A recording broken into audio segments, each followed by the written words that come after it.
अस्सलामु अलैकुम वरहमतुल्लाहि वबरकातुह। इन्नल हम्दुलिल्लाह नहमदुहु व नस्तईनुहु व नस्तगफिरुहु व नऊज़ु बिल्लाहि मिन शुरूरि अनफुसिना व मिन सय्यिआति अमालिना।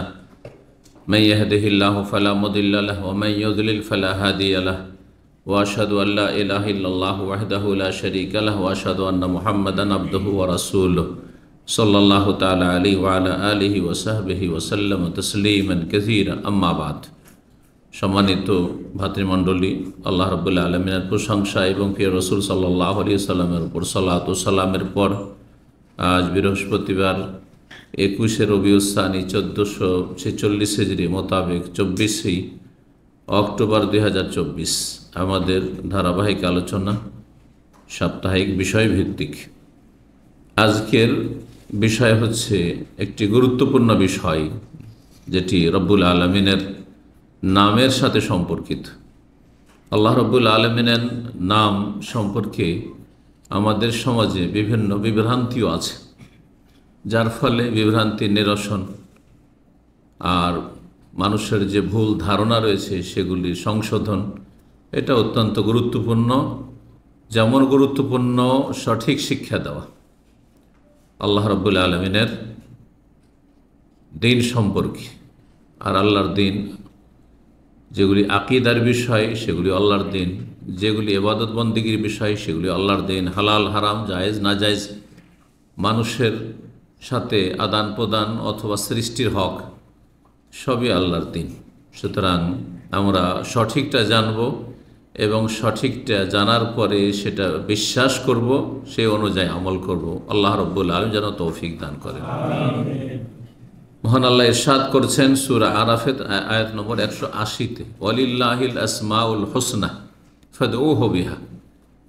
আল্লাহর সুন্দর সুন্দর নাম রয়েছে, সুতরাং তোমরা সেগুলির মাধ্যমে সেগুলির ওসিলায় আল্লাহর কাছে দোয়া করো। ওয়ালিল্লাহি আল আসমাউল হুসনা, আল্লাহর সুন্দর সুন্দর নাম রয়েছে। আসমা ইসমের বহুবচন নাম, আর হোসনা আহসানের স্ত্রীলিঙ্গ, মানে সবচেয়ে সুন্দর সুন্দর নাম রয়েছে, সর্বাধিক সুন্দর সুন্দর নাম রয়েছে। আল্লাহর বড়ই সুন্দর সুন্দর নাম রয়েছে, সেগুলির দিয়ে তোমরা আল্লাহর কাছে দোয়া করিও। সেগুলির মাধ্যমে মানে সেগুলি দোয়াতে উল্লেখ করে এবং সেগুলিকে আল্লাহর নৈকট্য অর্জনের মাধ্যম মনে করে, এটা হচ্ছে শরীয়ত সম্মত একটি ওসিলা। শরীয়ত সম্মত ওসিলা হচ্ছে তিনটি, যে ওসিলাগুলি আমাদের দেশের অধিকাংশ মানুষরাই জানেন না আর পালনও করেন না। আর যেগুলো শরীয়ত বিরোধী শিরকি ওসিলা, বেদাতি ওসিলা, যেগুলি করলে ঈমান চলে যাবে অথবা গুনাহগার হবে, সেগুলি করে। ব্যক্তিকে ওসিলা ধরে, বুজুর্গানে দিনকে, নবী রসুলকে, কোনো ব্যক্তিকে ওসিলা ধরে, তার ওসিলাতে দোয়া কবুল করাবে আল্লাহর কাছে, চাপ সৃষ্টি করে যেন সোর্স ধরে, এগুলো গুমরাহি। কোনো ব্যক্তির ওসিলা হচ্ছে গুমরাহি। অথবা সরাসরি ব্যক্তির কাছে চাওয়া, সেই ব্যক্তি আল্লাহর কাছ থেকে নিয়ে দেবে, এটা শিরকি ওসিলা। এই ওসিলাগুলি মাজারে কেন চায়? মনে করে যে এরা হচ্ছে ওসিলা, পীর ওলি মুর্শিদ বাবা ওসিলা, এর কাছে চাইব, আমার ডাইরেক্ট চাওয়ার ক্ষমতা নেই, যোগ্যতা নেই, পাপি তাপি। সুতরাং উনি আল্লাহর যেহেতু নৈকট্য প্রাপ্ত, ওলিয়ে কামেল, আল্লাহর কাছ থেকে নিয়ে দেবেন। খাজা বাবা নিয়ে দেবেন, জিলানি নিয়ে দেবেন, শাহজালাল বাবা নিয়ে দেবেন, এটা শিরকি ওসিলা। তাহলে শিরকি ওসিলা মানে ঈমান হারিয়ে দেবেন কেউ যদি আল্লাহ ছাড়ানোর কাছে চায়। আর বেদাতি ওসিলা মানে আল্লাহর কাছে চাইলেন কিন্তু ডাইরেক্ট না। আল্লাহ বলছেন ফাইন্নি করিব, ওয়াইজা সালাকা ইবাদি আন্নি ফাইন্নি করিব। যখন হে নবী তোমাকে জিজ্ঞাসা করে আমার সম্পর্কে, আমি দূরে না কাছে, চিল্লে চাইব, চিৎকার করে নাকি আস্তে করে দোয়া করব চাইব, ফাইন্নি করিব বলে তো আমি কাছে, আমি খুবই কাছে, করিবন দূরে নয়। সুতরাং তোমরা চুপি সারে দোয়া করো। আর চুপি সারে কথা বলাকে মোনাজাত বলা হয়, গোপন আলাপ। মোনাজাত মানে গোপন আলাপ। গোপন আলাপ মানে যেমন কানে কানে কারোর সাথে কথা বলছে, আস্তে দোয়া করা, নিজেকে শুনিয়ে, অন্যকে কষ্ট দিয়ে নয়, চিৎকার করে না, বেয়াদবি করে নয়। চিন্তা করুন যদি আমার সামনে, আপনার বাবার সামনে বড়োর সামনে যদি চিৎকার করে কোনো কথা বলেন তাহলে কত বড় বেয়াদবি। এটা কিন্তু কমন সেন্সে বুঝছেন, কিন্তু চিৎকারকে আমাদের দেশের লোকেরা দোয়া করে আল্লাহ, এই বেয়াদবি বুঝেই না। হ্যাঁ, দিনের অজ্ঞতার কারণে, দিন সম্পর্কে অজ্ঞতার কারণে এগুলি যে বেয়াদবি। এক কথাই বেদাতি ওসিলা কি? আল্লাহ তুমি আমার দোয়া কবুল করো তোমার নবীর ওসিলায়, ব্যক্তিকে ওসিলা বানাচ্ছেন, বেদাত এটি, আর বেদাত হারাম। আল্লাহ তুমি বুজরুগানের দিন, পীরে কামেল, তোমার ওলি আউলিয়া যারা আছে তাদের ওসিলে আমার দোয়া কবুল করো। আল্লাহ তুমি মুহাজির মক্কির ওসিলে আমার দোয়া কবুল করো। আল্লাহ তুমি আমার দোয়া কবুল করো হাকিম উম্মতের ওসিলে।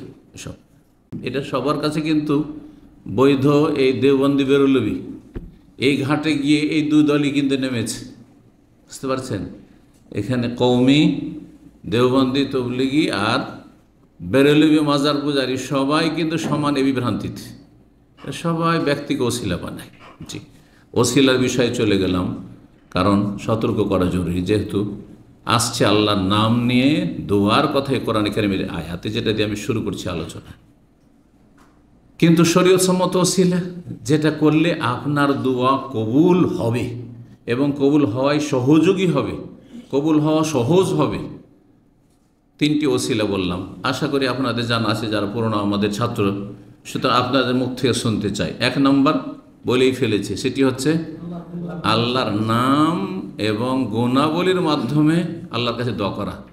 আল্লাহ তোমার রহমতের ওসিলায় আমাকে মাফ করো, তোমার দয়ার ওসিলায়, আল্লাহর দয়া, আল্লাহর সিফাত, আল্লাহর গুণ। অথবা তুমি রহমান, আমার উপর দয়া করো। তুমি রহিম, আমার উপর দয়া করো। তুমি গাফফার, তুমি আমাকে ক্ষমা করো। গাফফার মানে মার্জনাকারী, ক্ষমাকারী, সুতরাং ক্ষমা করো। যে বিষয়টি চাইছেন সেই বিষয়ের সাথে সম্পর্কিত আল্লাহর নাম যদি উল্লেখ করেন বেশি ভালো, কিন্তু দোয়া করার ক্ষেত্রে। যেমন আপনি আল্লাহর কাছে ছেলে মেয়ে চাইছেন, আর ছেলে মেয়ে দান করাকে বলা হয় ওয়াহাবা, হেবা, দান করা। আমাদের দেশে জমি জায়গা কেউ কাউকে যদি হেবা বিল বলা হয়, হেবা করে দেওয়া। হ্যাঁ, জমি জায়গার ক্ষেত্রে আছে না, নেই? হ্যাঁ, রব্বানা হাবলানা মিন আজওয়াজিন, আল্লাহ আমাদের স্ত্রী দান কর, হাব দাও, ওয়াহাবা থেকে, হেবা থেকে।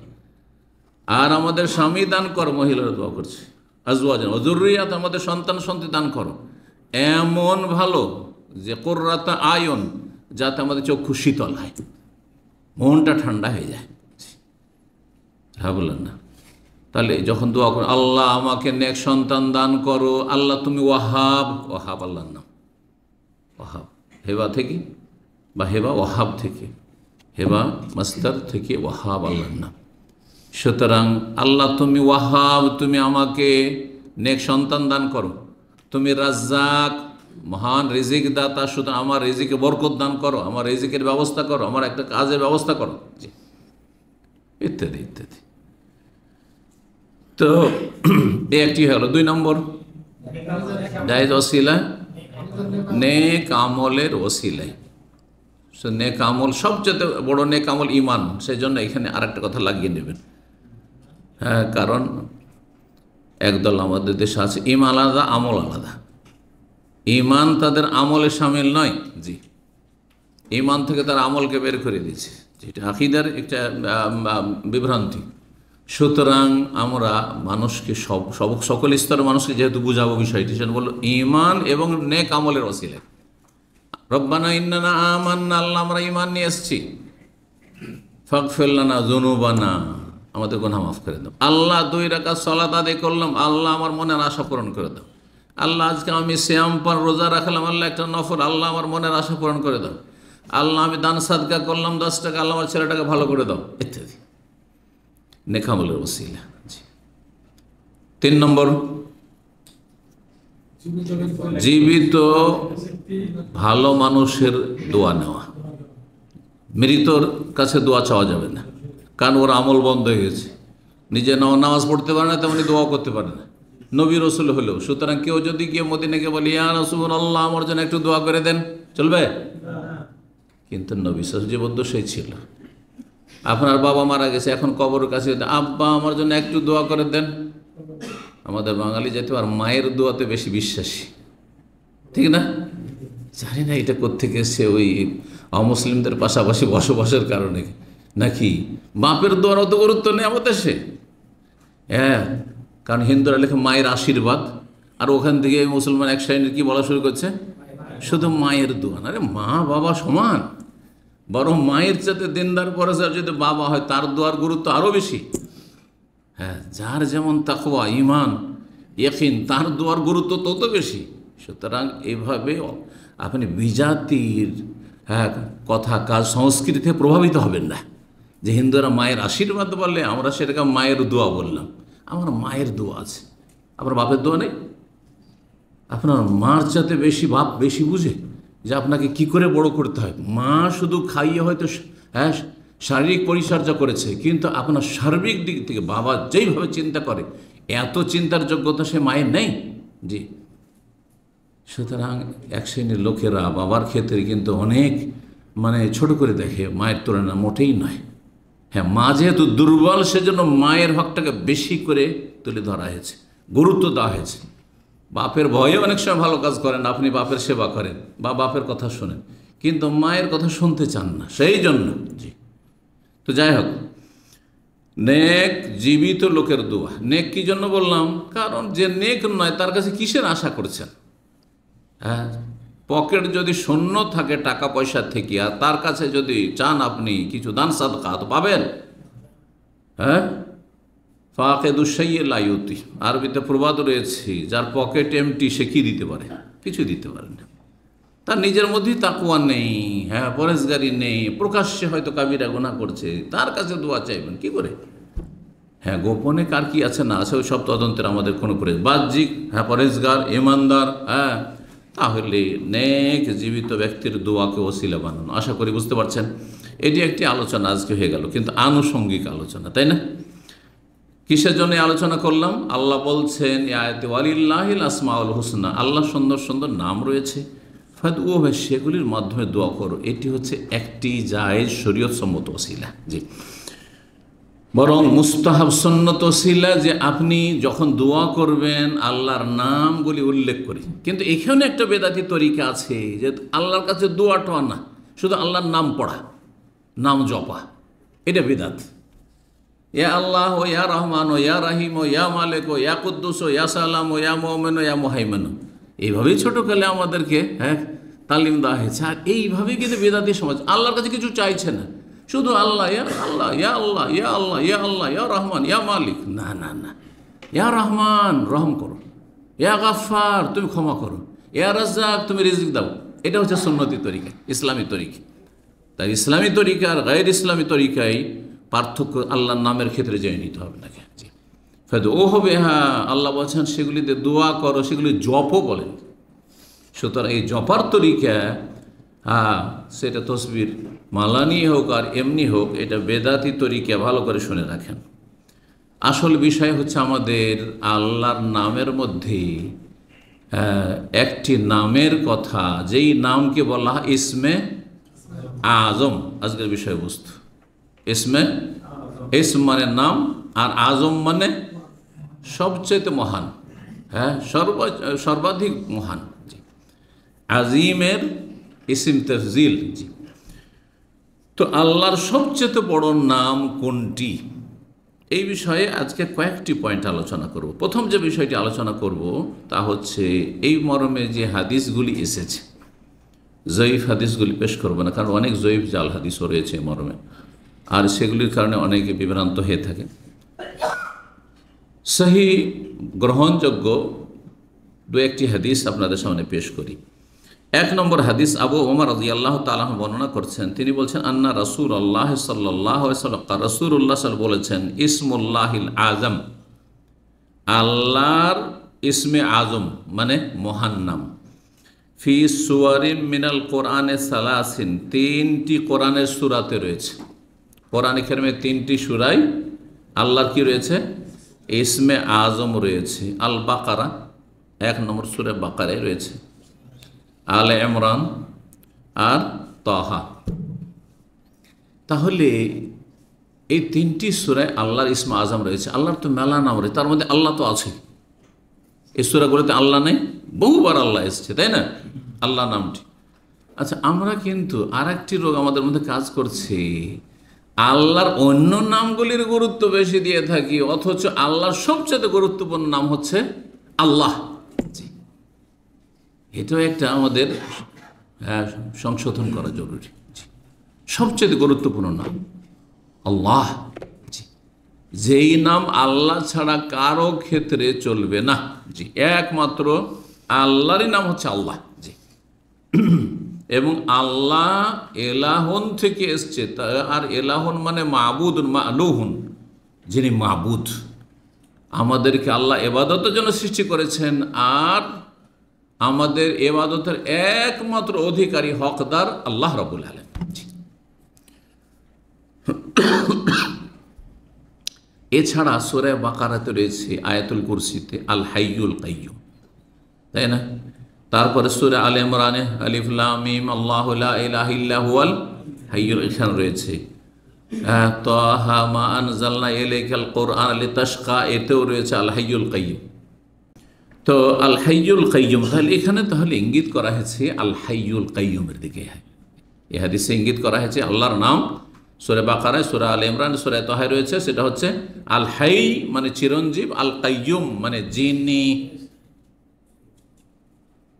সব কিছুর ধারক বাহক, যিনি কায়েমুন বেজাতিহি, তিনি প্রতিষ্ঠিত থাকার জন্য কারো সাহায্য সহযোগিতা লাগে না, এবং আল্লাহর যত সৃষ্টি রয়েছে আল্লাহ ছাড়া সবই আল্লাহর সৃষ্টি, সবগুলি আল্লাহর ক্ষমতায় প্রতিষ্ঠিত রয়েছে, না হলে কিছুই থাকবে না, কিছু থাকবে এক মুহূর্তের জন্য কোনো কিছু টিকে থাকবে না। আসমান জমিন সূর্য চন্দ্র তারকা গ্রহ নক্ষত্র সাগর মহাসাগর পৃথিবীর কোনো কিছু যত শক্তিধর হোক না কেন, দুনিয়ার মানুষ বিচক্ষণ হোক না কেন, এক মুহূর্তের জন্য আল্লাহ যদি অসহায় ছেড়ে দেন যে আমার আর কোনো সাহায্য নেই তোর সাথে, সব কিছু সর্বনাশ হয়ে যাবে।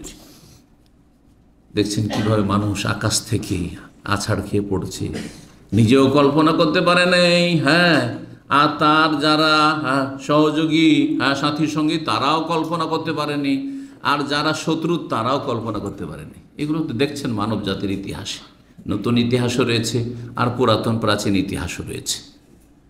আল্লাহ যদি ছেড়ে দেন কাউকে, তো এক মুহূর্তের জন্য তার ক্ষমতা নেই যে সে চলতে পারে। আল্লাহু আকবার। আল্লাহর কত শুকরিয়া আদায় করবেন, কোন নিয়ামতকে অস্বীকার করবেন। ফাবিআইয়ি আলাই রাব্বিকুমা তুকাজ্জিবান, বলুন আলহামদুলিল্লাহ। হাদিসটি ইবনে মাজায় রয়েছে 3856। আল্লামা আলবানী রাহিমাহুল্লাহ এটিকে হাসান বলেছেন। দ্বিতীয় হাদিস আনাস রাদিয়াল্লাহু তাআলা বর্ণিত, ইসমে আজম সম্পর্কে হাদিস বলছেন তিনি, আন্নাহু কানা মা রাসূলিল্লাহ, রাসূলুল্লাহ সাল্লাল্লাহু আলাইহি সাথে একবার তিনি জালেসান বসেছিলেন, ওয়া রাজুলুন ইউসাল্লি, ওই সময় জনৈক ব্যক্তি পাশে সালাত আদায় করছিল, নামাজ পড়ছিল। সুম্মা দা, তারপরে ওই লোকটি সাহাবী দোয়া করতে লাগলো, আল্লাহুম্মা ইন্নী আসআলুকা বিআন্না লাকাল হামদ লা ইলাহা ইল্লা আনতাল মান্নানু বাদিউস সামাওয়াতি ওয়াল আরদি ইয়া যাল জালালি ওয়াল ইকরাম ইয়া হাইয়্যু ইয়া কাইয়্যুম। তাহলে এখানে আল্লাহর বেশ কিছু নাম এসেছে, তাই না? কি এসছে? আল্লাহুম্মা, আল্লাহুম্মাতে আল্লাহ এসছে, আল্লাহ যুক্ত হুম্মা, আল্লাহুম্মা। আল্লাহুম্মার অর্থ কি? হ্যাঁ, হে আল্লাহ। ইয়া আল্লাহকে কি করা হয়েছে? সন্ধি বিচ্ছেদ বুঝেন? বাংলা গ্রামারে সন্ধি বিচ্ছেদ বুঝেন না? কারণ আপনাদেরকে তালিল বললে তো বুঝবেন না, মাদ্রাসা পড়ানো হইলে তালিল যেটাকে বলা হয়। যেমন কালা আসলে কাওয়ালা ছিল, বোঝা গেছে? কুল, এই যে কুল আউযু বিরাব্বিন নাস, কুল আসলে ও কুল ছিল, জি, অনসরের ওজনে, এটাকে বলা হয় সন্ধি বিচ্ছেদ, তালিল, আরবিতে তালিল বলা। তো আল্লাহুম্মা আসলে ছিল ইয়া আল্লাহ, তারপরে সেটা আল্লাহ ইয়াকে হজফ করে দেওয়া হয়েছে, তখন বাঁচলো কি? শুধু আল্লাহ। ইয়া যে এখানে হজফ করা হয়েছে আর অর্থ করব হে, তো এর প্রুফ কি? এর প্রুফ হিসাবে শেষখানে হোম্মা লাগিয়ে দেওয়া হয়েছে। কারণ মানুষের অভ্যাস হচ্ছে যখন ডাকে প্রথম দিকটা লম্বা করে না শেষ দিকটা লম্বা করে। ও ভাই, কোন দিকটা লম্বা করলেন? শেষ দিকটা লম্বা করে। তো শেষ দিক লম্বা করলে তাহলে শেষখানে কিছু জড়াইতে হবে, তাই না? এই জন্য হোম্মা লাগিয়েছে। হ্যাঁ, এই হচ্ছে আল্লাহ হুম্মা। আপনাদেরকে গ্রামার পড়িয়ে দিলাম আজকে। আমার আলোচনাতে গ্রামারও পাবেন আপনি, আর তফসিরও পাবেন, হাদিসও পাবেন, ফিকহও পাবেন, সবই পাবেন ইনশাআল্লাহ। তো আল্লাহ তৌফিক দান করেন, বরকত দান করেন। বলছিলাম যে ওই ব্যক্তি তো আল্লাহ তাহলে এখানে আল্লাহ, আল্লাহ একটি নাম আল্লাহর। তারপরে আল মান্নান, মান্নান আল্লাহর নাম। বাদিউস সামাওয়াত, আল বাদি, যিনি কোনো নমুনা না দেখে সৃষ্টি করেছেন, যিনি সৃষ্টির সূচনা করেছেন। বাদিউস সামাওয়াত, আল্লাহ কোরআনে কারিমে রয়েছেন। এক হচ্ছে কোনো কিছু নমুনা দেখে সৃষ্টি করা, বা তৈরি করা। সৃষ্টি করা তো আল্লাহর কাজ, তৈরি করা। যখন মোবাইল ছিল না, প্রথম যে মোবাইল তৈরি করেছে, আবিষ্কার করেছে, তার ব্রেনের প্রশংসা। আর তারপর মোবাইল প্রথম নোকিয়া আসলো অথবা ক্যাটেল আসলো, আর তারপরে দেখে নকল সবাই শুরু করলো, আর তার চাইতে ভালো করে শুরু করলো। এর কোনো তেমন পুরস্কার মানে প্রশংসা, তেমন প্রশংসা না, ঠিক কিনা? কিছু উন্নতি করেছে, কিন্তু আসল হচ্ছে প্রথম যে ব্রেন কাজ করেছে, এমনটা করা যেতে পারে। জি।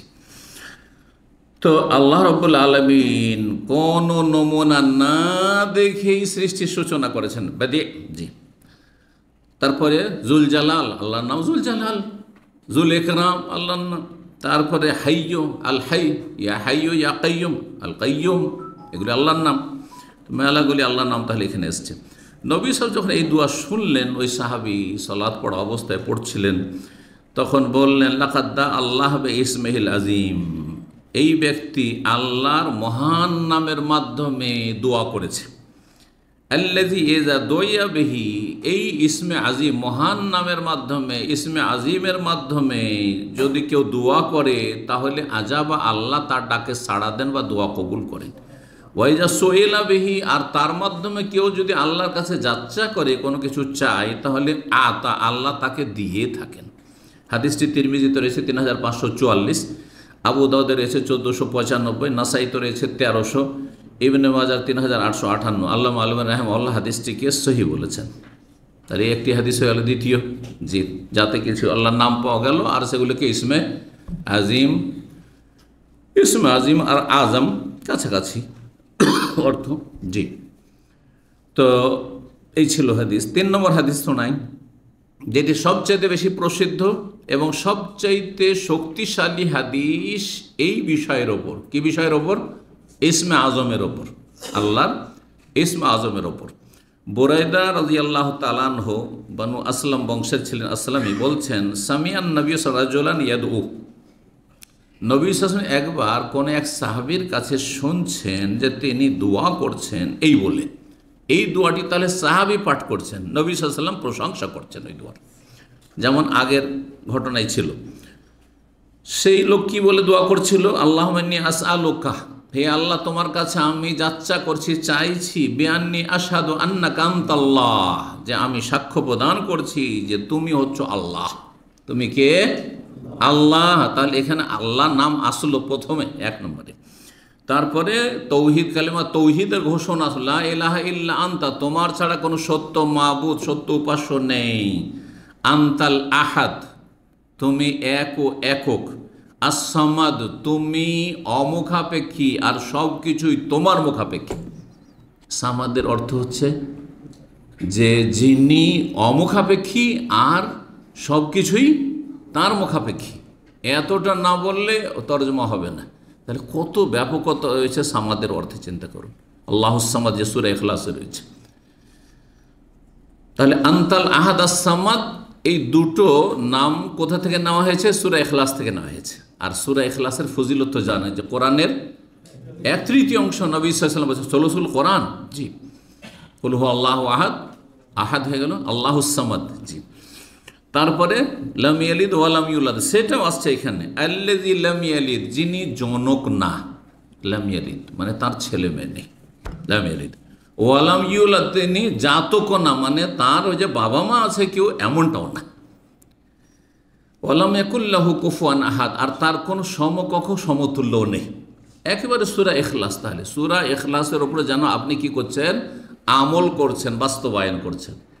এই ইসমে আজমের দোয়ায় সূরা ইখলাসের ওপর কি করছেন? আমল করছেন আপনি, জানেন। জি, এটাকে আমল করা বলা হয়, কোরআনের বাস্তবায়ন। জি। নবী সাল্লাল্লাহু আলাইহি ওয়াসাল্লাম যখন এই দোয়া শুনলেন তখন বললেন, এই দোয়া কার কার মুখস্থ আছে দেখি। কারণ ইসমে আজম নিয়ে আমাদের দেশে তো খুব রটনা আছে। হ্যাঁ হ্যাঁ, সত্যতার চাইতে বেশি রটনা আছে, মানে জালিয়াতি আছে।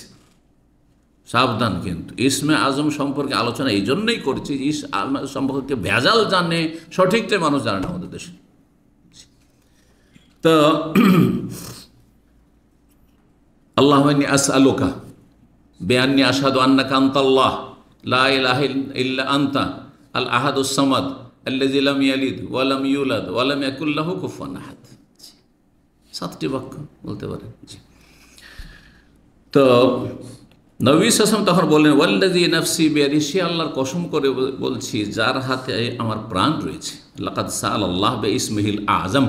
এখানে ইসমে আজমের কথা আছে। এই ব্যক্তি আল্লাহর কাছে চেয়েছে, দোয়া করেছে তার মহান নামের মাধ্যমে, ইসমে আজমের মাধ্যমে। আল্লাযী ইযা দুইয়া বিহি, ইসমে আজমের মাধ্যমে কেউ যদি তার ওসিলাই দোয়া করে তাহলে আজাবা, আল্লাহ সেই দোয়া কবুল করেন। ওয়াইজা সুইলা বিহি, আর যদি এর মাধ্যমে কেউ যাচ্চা করে তাহলে আল্লাহ তাকে দিয়ে থাকেন। তিরমিজির 3397, আবু দাউদের 1276, ইবনে মাজাহ 3857। আল্লামা আলবানী রাহিমাহুল্লাহ সহি আবু দাউদে হাদিসটিকে সহি বলেছেন, অন্যান্য আলমারাও সহি বলেছেন। যেমন ইমাম হাফিজ বিন হাজার, তার আগে আলবানীর অনেক আগে, 9ম শতাব্দী 852-তে ইন্তেকাল। হাফিজ বিন হাজার রাহিমাহুল্লাহ সর্বশেষ মুহাদ্দিস। তারপরে এই রকম স্তরের মুহাদ্দিস আর পৃথিবীতে পয়দা হয়নি কেউ। যার বাড়ি ছিল মেসরের আসকালান, এই জন্য আসকালানিও বলা হয়। যিনি সহিহ বুখারীর ভাষ্য লিখেছেন কত খণ্ডে? 12টি খণ্ড রয়েছে, 12টি খণ্ডে। তো রাহিমাহুল্লাহ তাআলা তিনি বলছেন যে এই হাদিসটি সহি, এবং যতগুলি হাদিস রয়েছে এই মর্মে ইসমে আজম সম্পর্কে, তার মধ্যে বলছেন যে ওয়াহুয়া আরজাহ মিন হাইসুস সানাদ, সনদের দিক থেকে এটি বেশি শক্তিশালী, বেশি প্রাধান্যযোগ্য, মিন জামিএ মা ওয়ারাদা ফি যাল, এই মর্মে যত বর্ণনা এসেছে তার মধ্যে। তাহলে এই মতটি দলিলের দিক থেকে সবচাইতে মজবুত, বলিষ্ঠ। জি, এটা অবশ্যই মুখস্থ করার চেষ্টা করবেন। কারণ যখন বিভিন্ন কিছু চাইছেন আপনি, এই দোয়াটি মাঝে মধ্যে পড়বেন, ওই দোয়ার আগে পরে পড়বেন। যেমন আপনি দরুদ পড়ছেন, দরুদ পড়লে দোয়া কবুল হয়, দরুদ আগে পরে পড়ছেন দোয়াতে, তার সাথে এই ইসমে আজমের দোয়াটিও পড়ছেন আর আল্লাহর কাছে চাইছেন, আশা করা যায় যে দোয়া কবুল হবে। গুরুত্বপূর্ণ একটি বিষয় কিন্তু। জি, এখন মুখস্থই না থাকলে কেমন করে পড়বেন? এই জন্য বলছি যে অবশ্যই মুখস্থ করবেন। ছোট্ট একটি দোয়া, ইসমে আজমের দোয়া, সহিহ হাদিস দ্বারা প্রমাণিত। জি, 4 নম্বর আরেকটি riwayat রয়েছে আসমা বিনতে ইয়াজিদ রাদিয়াল্লাহু তাআলা আনহা থেকে, বলছে আন্নান নবী সাল্লাল্লাহু আলাইহি ওয়াসাল্লাম, নবী সাল্লাল্লাহু আলাইহি ওয়াসাল্লাম বলেন, ইসমুল্লাহিল আযম, আল্লাহর মহান নাম রয়েছে, ইসমে আজম রয়েছে, ফি হাতাইনিল আয়াতাইন, এই দুটি আয়াত, এই দুটি আয়াতে। কি আয়াতগুলি? ওয়া ইলাহুকুম ইলাহু ওয়াহিদ লা ইলাহা ইল্লা হুয়ার রহমানুর রহিম। জি, সূরা বাকারাতেই রয়েছে ওয়া ইলাহুকুম ইলাহু ওয়াহিদ লা ইলাহা ইল্লা হুয়া আর রহমানুর রহিম। তাহলে এতে কি কি নাম রয়েছে? আল্লাহ, হ্যাঁ, এলাহ, আর মানে লা ইলাহা কালিমা তৌহিদ। অনেকে এই জন্য বলছে কালিমা লা ইলাহাটাই হচ্ছে আল্লাহর ইসমে আজম, এটা একটি মত। জি, রহমান আর রহিম, তাহলে রহমান রহিম আল্লাহর ইসমে আজম। জি, এই হাদিস প্রমাণ করে। আর ফাতিহা তো সূরাত আলে ইমরান, আলে ইমরানের সূরাতে রয়েছে আল্লাহু লা, আলিফ লাম মিম, আল্লাহু লা ইলাহা ইল্লা হুয়াল হাইয়ুল কাইয়্যুম। এখানে আল্লাহ রয়েছে, লা ইলাহা ইল্লা রয়েছে, ইল্লা হুয়া মানে কালিমা তাইয়্যিবাও রয়েছে, আল হাইয়ুল কাইয়্যুম রয়েছে। তিরমিজি 3478, আবু দাউদের 1496, ইবনে মাজাহ 3855। কিন্তু হাদিসটি সনদের দিক থেকে দুর্বল। তাহলে যে 4টি হাদিসের মধ্যে এই 4 নম্বর হাদিসটি শুধু সনদের দিক থেকে দুর্বল। জি, এখন দ্বিতীয় যে বিষয়টি বলবো, এখন এতক্ষণ পর্যন্ত কি বিষয় বললাম? একটা বিষয় কিন্তু পয়েন্ট ছিল, সেটা হচ্ছে ইসমে আজম সম্পর্কে রাসূলুল্লাহ সাল্লাল্লাহু আলাইহি ওয়াসাল্লামের হাদিস, 4টি হাদিস বর্ণনা করলাম। 2 নম্বর যে পয়েন্টটি বর্ণনা করব সেটি হচ্ছে যে ওলামাদের বিভিন্ন মত ইসমে আজম সম্পর্কে। ইসমে আজম আছে না নেই, আর আছে তো কি, সেটা কোনটি? জি, এই মর্মে 14টি উক্তি রয়েছে। যারা আছে বলেছেন তাদের 14টি উক্তি রয়েছে, যারা আছেন বলেছেন তাদের 14টি উক্তি রয়েছে। তো প্রথম মত বর্ণনা করি। প্রথম মত হচ্ছে যে ইসমে আজম বলে কিছু নেই। আপনার আশ্চর্য হচ্ছেন, তাই না? ইসমে আজম বলে কিছু, ইসমে আজম মানে সবচেয়ে বড় নাম। এই সবচেয়ে বড় নাম বলে কিছু নেই, বরং আল্লাহর সবগুলি নাম বড় নাম। তাদের কিন্তু যুক্তি আছে। আপনি একটিকে বেশি বড় করছেন, তার মানে বাকিগুলোকে আপনি ছোট করছেন, তাহলে তাই না? অথচ আল্লাহর সবগুলি নাম, আল্লাহ বলছে ওয়ালিল্লাহিল আসমাউল হুসনা, আল্লাহর সুন্দর সুন্দর নাম সবগুলিকে আল্লাহ আসমাউল হুসনা বলেছে। সুতরাং আপনি ওর মধ্যে কেন বলবেন এইটা আজম? হ্যাঁ হ্যাঁ, এটা বেশি বড়, সর্বাধিক বড়, এইটা ওর চাইতে নিচে, এই সিরিয়াল কেন দেবেন আপনি? বলছেন তাদের মত। এবং এই মতে বেশ কিছু আইম্মায়ে কেরাম রয়েছেন, তার মধ্যে অন্যতম হচ্ছেন ইমাম ইবনে জারির তাবারি রাহিমাহুল্লাহ। বড় মুফাসসির তিনি, তার তাফসির 20 খণ্ডের বেশি তাফসির রয়েছে। ইবনে জারির তাবারির নাম যারা তাফসির চর্চা করেন তারা জানেন। ইমাম আবুল হাসান আশআরি, এইরকম বাকিল্লানি, হ্যাঁ, হানাফি ওলামাদের মধ্যে বেশ কিছু রয়েছেন যে এইভাবে রয়েছেন অনেক। তো ইসমে আজম বলে কিছুই নেই একটি মত। তাদের কথা হলো যে তাহলে আজম যে বলা হয়েছে, হাদিসে যে বলা হয়েছে, আপনি বলছেন নেই।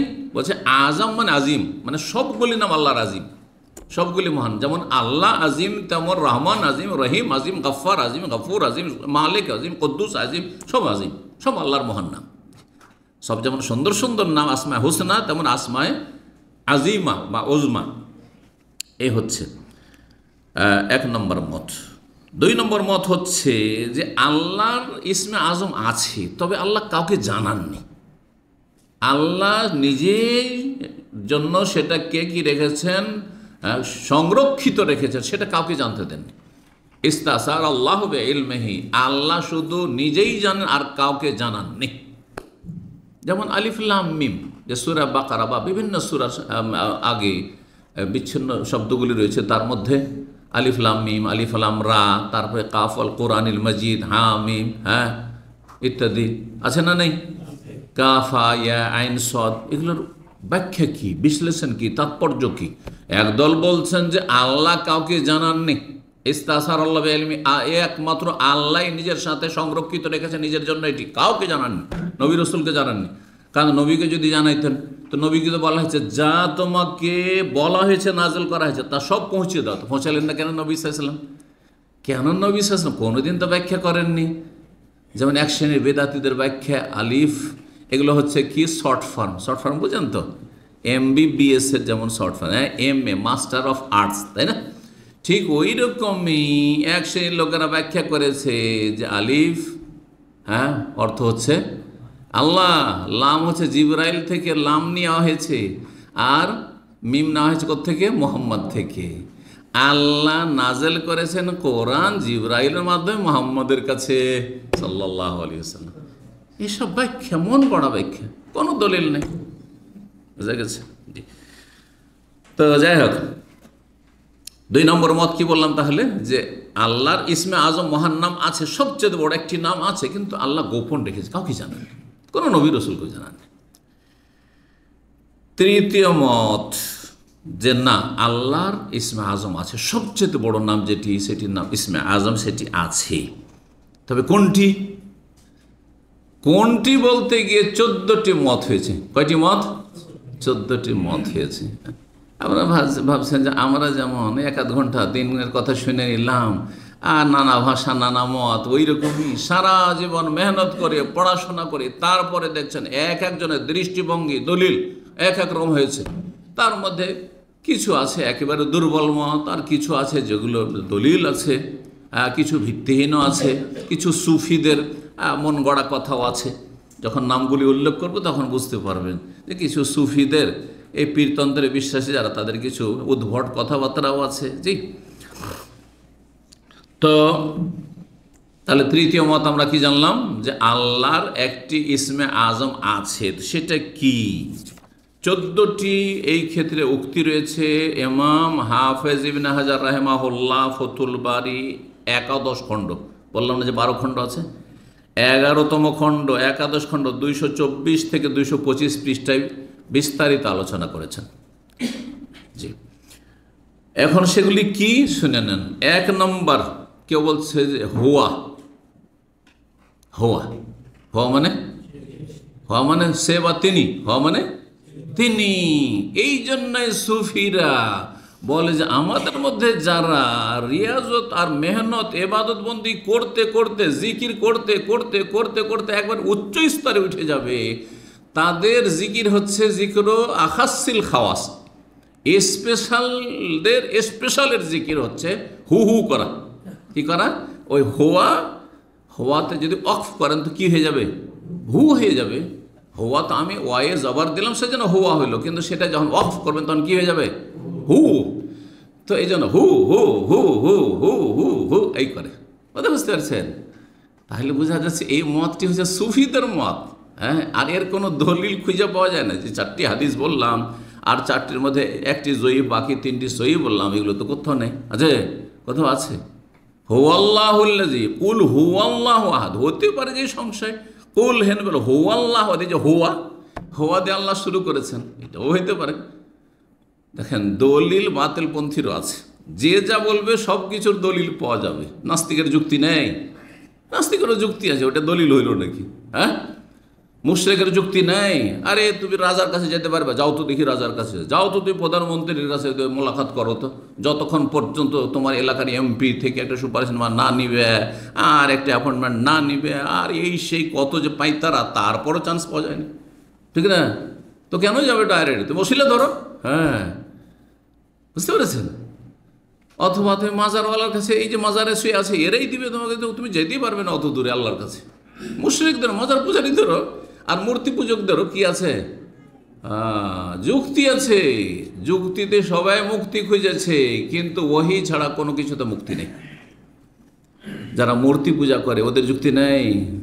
বলছে না দেখে উপাসনা করলে মন লাগে না, এটা সামনে কিছু দেখলাম তখন তাতে কি হবে? হ্যাঁ, মনোনিবেশ করতে পারবো, তখন মনোযোগী হইতে পারবো, তখন মন লাগিয়ে দোয়া করতে পারবো। এইভাবে তো নূহ আলাইহিস সালামের জামানে মূর্তি পূজাই এভাবে শুরু হয়েছে, যে এরা আল্লাহর নেক বান্দা ছিল, এরা মারা গেছে, এদেরকে এত ভালোবাসি, এদেরকে না দেখলে থাকতেও পারি না, আর আমাদের ইবাদত বন্দেগীতে গাফিলতি চলে এসছে, সুতরাং এদের প্রতিমূর্তি তৈরি করে সামনে রাখি আর আল্লাহর ইবাদত। প্রথম দিকে আল্লাহর ইবাদত কিছুদিন করেছে, তারপরে এই জেনারেশন যখন মরে গেছে, তাদের আগামী জেনারেশন যখন এসছে, তখন শয়তান, ইবলিশ শয়তান এসছে একবারে আলখাল্লা জুব্বা লাগিয়ে শেখ সাহেব হয়ে, আর আসার পরে বলছেন তোমরা কি করছো? বলছে আল্লাহর ইবাদত করছি। আর এরা কারা? বলছে এরা আল্লাহর নেক বান্দা ছিল, এরা দুনিয়া থেকে চলে গেছেন, এদেরকে দেখলে আমাদের মনটা তৃপ্তি হয় আর ইবাদতে মনটা লাগে, কিন্তু রবকে ডাকছে। বলছে তোমরা বোকা, তোমরা অত দূর পৌঁছিতে পারো 7 আসমানের ওপর, আরো আজিমের ওপর, এদেরকে ডাকো, এরাই নিয়ে দিবে। এই তো মূর্তি পূজা শুরু হয়ে গেল, অজ্ঞতার কারণে মূর্তি পূজা শুরু হয়ে গেল। এইভাবে মাজার পূজা শুরু হয়েছে। জি, এগুলো সব বাতিল ধর্ম। জি, এর কোনো অস্তিত্ব নেই। সুস্থ মস্তিষ্ক মাটিরকে পূজা করে? হ্যাঁ, চিন্তা করুন আপনি, আপনার বাবা মারা গেছে, তারপরে গিয়ে ডাক দেবেন যে বাবা খুব আলা মুসিবতে আছি, একটু উদ্ধার করেন, একটু আপনি চিন্তা ভাবনা করেন, একটু সমাধান দেন, বলবেন? অথচ বাপের মর্যাদা আল্লাহর পরে আপনার কাছে। হ্যাঁ, বাপের মর্যাদা আল্লাহর পরে নবী, তারপরে বাপের মর্যাদা। চিন্তা করুন তো দেখি আপনি, তাহলে কোথায় গেছেন আপনি? আপনার বাবা যেমন নেকিও করেছেন, গুনাহ করেছেন, যত নেক বান্দা হন না কেন গুনাহ হইতে পারে, গুনাহ থেকে, গুনাহর ঊর্ধ্বে না, মাসুম নিষ্পাপ না। ঠিক তেমনই যাদেরকে আপনি ওলি বলছেন তারাও নিষ্পাপ না, কেউ মাসুম না। জি, আল্লাহ সঠিক বুঝদান করুন। তো যারা বলেছে যে আল্লাহর ইসমে আজম আছে, 1 নম্বর হয়ে গেল তাহলে হু, 2 নম্বর হচ্ছে আল্লাহ, আর এটা সবচেয়ে শক্তিশালী মত। শোনেন এখানে, 2 নম্বর হচ্ছে আল্লাহর সবচেয়ে বড় নাম হচ্ছে ইসমে আজম হচ্ছে আল্লাহ। জি, 3 নম্বর হচ্ছে আল্লাহ আর রহমান আর রহিম, আর রহমান আর রহিম, এগুলি আল্লাহর ইসমে আজম। 4 নম্বর মত হচ্ছে আর রহমান আর রহিম আল হাইয়ুল কাইয়ুম। 5 নম্বর হচ্ছে শুধু আল হাইয়ুল কাইয়ুম, এগুলো ইসমে আজম। আল হাইয়ুল কাইয়ুমের দলিল সহিহ হাদিস রয়েছে মর্মে। 6 নম্বর হচ্ছে আল হান্নান আল মান্নান বাদিউস সামাওয়াতি ওয়াল যুল জালালি ওয়াল ইকরাম আল হাইয়ুল কাইয়ুম, এই সবগুলি হচ্ছে ইসমে আজম। 7 নম্বর হচ্ছে বাদিউস সামাওয়াতি ওয়াল যুল জালালি ওয়াল ইকরাম। 8 নম্বর হচ্ছে শুধু যুল জালাল ওয়াল ইকরাম। 9 নম্বর হচ্ছে আল্লাহু লা ইলাহা ইল্লা হুয়াল আহাদুস সামাদ আল্লাযী লাম ইয়ালিদ ওয়া লাম ইউলাদ ওয়া লাম ইয়াকুল লাহু কুফুয়ান আহাদ। এই সম্পর্কে হাদিস বেশি সহি, যে আল্লাহ ইন্নী আসআলুকা বিআন্নী আশহাদু আন্নাকা আনতাল্লাহ লা ইলাহা ইল্লা আনতা আল আহাদ আস সামাদ আল্লাযী লাম ইয়ালিদ ওয়া লাম ইউলাদ ওয়া লাম ইয়াকুল লাহু কুফুয়ান আহাদ। এটি এটি কয় নম্বর মত বললাম? 9 নম্বর। 10 নম্বর হচ্ছে রব। আল্লাহর যে রব নামটি রয়েছে এটি হচ্ছে আল্লাহর ইসমে আজম, কারণ কোরআন হাদিসে অধিকাংশ দোয়াগুলি রব্বে বা রব্বানা দিয়ে আছে। চিন্তা করে দেখুন আপনি, রব্বে হাবলি মিনাস সালিহিন, রব্বে ইশরাহ লি সদরি, রব্বানা হাব লানা মিন আজওয়াজ, রব্বানা আতিনা ফিদ দুনিয়া হাসানা, রব্বানা যালামনা আনফুসানা। হ্যাঁ, আছে না নেই? তো রব, এবং রব মানে পালনকর্তা, প্রতিপালন, যিনি শুরু থেকে শেষ পর্যন্ত প্রতিপালন করেছেন এবং করছেন। মাতৃগর্ভে আসার আগে যখন শুক্রবিন্দুর আকারে বা শুক্রবিন্দুর অস্তিত্ব ছিল না, সহবাসের আগে, বাপ মায়ের সহবাসের আগে, তখনও আল্লাহ রাব্বুল আলামিন তার কি করছেন? প্রতিপালন করছেন। প্রতিপালন না হলে দেখা যাচ্ছে অনেকে বিয়ে শাদী করছে কিন্তু শুক্রাণু কাজ করছে না। শুক্রাণুতে ওই যোগ্যতা নেই, বাচ্চা দেওয়ার যোগ্যতা নেই, ঠিক কিনা? তাহলে ওখান থেকে প্রতিপালন, চিন্তা করো প্রতিপালন স্তরগুলি কতগুলি স্তর পার করে এসেছে। আপনি কি চিন্তা করেছেন যে আমাদের ভাতের থালায় এই থালা ভর্তি আপনার ভাত যখন সামনে চলে আসে, কোনো দিন চিন্তা করে এই নিয়ামত নিয়ে যে কতগুলি স্টেজ পার করে আমার টেবিলে অথবা দস্তরখানে এই খানাটা পৌঁছেছে? এই ভাতগুলি, শুধু ভাত, তরি তরকারি বাদ দেন, শুধু ভাত নিয়ে চিন্তা করেন, তার আগে কতগুলি স্তর পার হয়েছে। সর্বশেষ যে স্তর সেটা হচ্ছে আপনার স্ত্রী অথবা আপনার ছেলে মেয়ে যে কেউ হোক না কেন আপনার সামনে ভাতটা রেখেছে, তার আগে পাকশাক করেছে, তার আগে কত কি করেছে, তারপরে সেটা কোন জমি থেকে সেই ধানটা এসে উৎপন্ন হয়ে এসেছে, আর সেটা কত স্তর তার পার করে এসেছে। যদি আল্লাহ রাব্বুল জমিনকে এমনভাবে শুকিয়ে দিতেন যে জমিন অনাবাদ হয়ে গেল, কোথা থেকে আসতো এই রিজিকটা বলুন তো দেখি? একটা দানা কোত্থেকে আসতো? আর আপনি এতগুলো ভাত ফেলে দিচ্ছেন, রুটি ফেলে দিচ্ছেন, নষ্ট করছেন আপনি। আর বাসি আমি খাই না, কত ভদ্রতা দেখাচ্ছেন, আমি বাসি খাই না, পাকশাক করলেন আর খেতে পারলেন না, ফেলে দিলেন, প্রতিদিন ফেলে দিচ্ছেন। হিসাব দেবেন কী করে? এত সহজ, এত সহজ। আমি আমার সফরে বেশ কিছু দিনী ভাইয়েরা যারা দূর থেকে খুবই কাছের ছিল, দূরে থেকে খুব কাছের ছিল, তারা আমার সাথে বিভিন্ন যে দাওয়াতি সফরগুলো ইউকেতে হইল তাতে আমার সাথে ছিলেন। কিন্তু মাঝে মধ্যে দেখতাম প্রতিদিন একটা দাওয়াত, আর একটার বেশি দাওয়াত না, বলে দুপুর ছাড়া রাত্রে কোনো দাওয়াত নেই, কারণ আমাকে আগে সুস্থ থাকতে হবে আর তারপরে আপনাদের দাওয়াত নিতে হবে। এটা আমার ফর্মুলা। তো দেখছি যে খাওয়া দাওয়া করতে গিয়ে কেউ মাছ ছেড়ে দিচ্ছে, রেখে দিচ্ছে, কেউ গোস্ত রেখে দিচ্ছে, আর কেউ একটু ঝোল রেখে দিচ্ছে, কেউ ভাত রেখে দিচ্ছে, বেশি হয়ে গেল আর খেতে পারছি না। তো আমি দেখলাম যে না, প্রত্যেককে সংশোধন করে দেবো, কারণ এরা আমাদের মাশাআল্লাহ দিন যথেষ্ট বুঝেন, কিন্তু এই বিষয়গুলি, সূক্ষ্ম বিষয়গুলি হালকা হয়তো মনে করছে। নবী সাল্লাল্লাহু আলাইহি ওয়াসাল্লামের একটি হাদিস শুধু বললাম, বলছেন নবী সাল্লাল্লাহু আলাইহি ওয়াসাল্লাম যে একটা ভাত বা একটা দানা খাবার যদি পড়ে যায় আর মাটিও লেগে যায়, সেটাকে মুছে পরিষ্কার করে ধুয়ে খেয়ে নাও। কেন? ফাইন্নাকুম লা তাদরুনা ফি আইয়াতিহিনাল বারাকা, কারণ তোমরা জানো না যে কোনটা দানাতে বরকত আছে। হয়তো যেটা খেলেন পেট পুরে তাতে বরকত ছিল না, যেটা ওই ফেলে দিলেন একটা দানা ওতেই বরকত আছে। যে একটু ঝোল সামান্য থেকে গেছে তাতেই বরকত আছে, ওই জায়গাটিতে বরকত ছিল সেটা আপনি নষ্ট করে দিলেন। সুতরাং আপনার জীবনে বরকত হয় না, আপনার রুজিতে বরকত হয় না, আপনার ছেলে মেয়েতে বরকত হয় না। জি, যার ফলে আলহামদুলিল্লাহ নিজের কথা বলতে হয় না। আমি এমনভাবে প্লেটকে পরিষ্কার করে খাই যে আমার প্লেট নিয়ে আমার কেউ যদি পিছিয়ে যায়, হয়তো মাদ্রাসা থেকে আসছে, ওই প্লেট নিয়ে খেতে বসে যায়, ও বুঝতে পারে না যে এইটাতে খাওয়া হয়েছে, যতক্ষণ পর্যন্ত আমার না বলে যে এটা নিয়ে না ওইটা না। সুবহানাল্লাহ। আমল করতে হবে, আপনাকে আমল করতে শিখুন। আল্লাহ যেন তৌফিক দান করেন। এমনিতে বরকত আসে না, বরকতের মেলা উপায় রয়েছে। আমার একটা আলোচনায় আছে আসবাবুল বারাকাত, বরকতের মাধ্যম, অনেকগুলি মাধ্যম রয়েছে, তার মধ্যে এটি গুরুত্বপূর্ণ একটি মাধ্যম। গুরুত্বপূর্ণ মাধ্যম হচ্ছে একসাথে বসে খাওয়া দাওয়া। গুরুত্বপূর্ণ মাধ্যম হচ্ছে যে আপনি আল্লাহ শুকরিয়া আদায় করবেন, হাড়ে হাড়ে আপনি টের পাবেন যে সুবহানাল্লাহ, আজকে কত সুন্দর রিজিক পাচ্ছি। যদিও ডাল ভাত পাই না কেন, সবজি ভাত খাই না কেন, কেউ তো একটা টুকরো রুটি পাচ্ছে না, খাবার পাচ্ছে না, পানি পৌঁছেছে না, ঔষধ তাদের কাছে পৌঁছানো যাচ্ছে না। সুবহানাল্লাহ, তারা আমাদের মুসলিম ভাই বোন, আল্লাহ তাদের হেফাজত করেন এবং আল্লাহ রাব্বুল জালেমদেরকে ধ্বংস করেন। জি, তো বলছিলাম আমল করার কথা। আমলে ত্রুটি রয়েছে। জি, মাশাআল্লাহ, দেখলাম যে আমার বলা তারপর থেকে তারা যেহেতু মাঝে মধ্যে থাকে, তো সুবহানাল্লাহ দেখছি না আমল করা শুরু করেছে। তাহলে অনেকের আমাদের আমল করার ইচ্ছা আছে, কিন্তু আমরা এগুলোকে মনে করছি যে এগুলো কোনো ফ্যাক্টরি না, এটা কোনো ব্যাপারই না, বেশি হয়ে গেছে। আমি বলি যে যদি বেশিও হয়, আমার সামান্য একটু, প্রথম কথা আমি বেশি নেব না, আমি যতটা খেতে পারবো, জয় পিস খেতে পারবো ততটাই নেব, তার বেশি নেব না। তারপরে যদি দুই একটা বেশি হয়েও যায়, 2-4 লোকমা বেশি হয়ে যায়, তখন মরে যাবো না তো, আমি এর জন্য অসুস্থ হয়ে যাব না তো। সুতরাং বরকতটা নষ্ট না করে আমি খেয়েই ফেলবো, তারপরে আমি একটু বিরতি দেবো, আর খাবো না। আপনার 2-3 লোক মতে কী বা ক্ষতি হয়ে যাবে, বেশি হইলে কোনো ক্ষতি হবে না, আপনার মনের ব্যাপার। আল্লাহ তৌফিক দান করুন, বুঝার এবং আমলে তৌফিক দান করুন। তো রবের কথা বলতে এত কথা বললাম। জি, তো 10 নম্বর হচ্ছে আল্লাহর ইসমে আজম হচ্ছে রব। জি, 11 নম্বর হচ্ছে যে মাছওয়ালা নবীর দোয়া হচ্ছে ইসমে আজম, লা ইলাহা ইল্লা আনতা সুবহানাকা ইন্নী কুনতু মিনাজ জালিমিন। খুব গুরুত্বপূর্ণ দোয়া, এই জন্য ইসমে আজম আল্লামারা বলেছেন যে এতে কালেমা তৌহিদ রয়েছে, লা ইলাহা ইল্লা আন্ত, যেটি জান্নাতের চাবি। এটি যদি ইন্তেকালের পূর্ব মুহূর্তে ইখলাসের সাথে পড়তে পারেন তো জান্নাতের দরজা অবশ্যই খুলবে, এতে কোনো সন্দেহ নেই।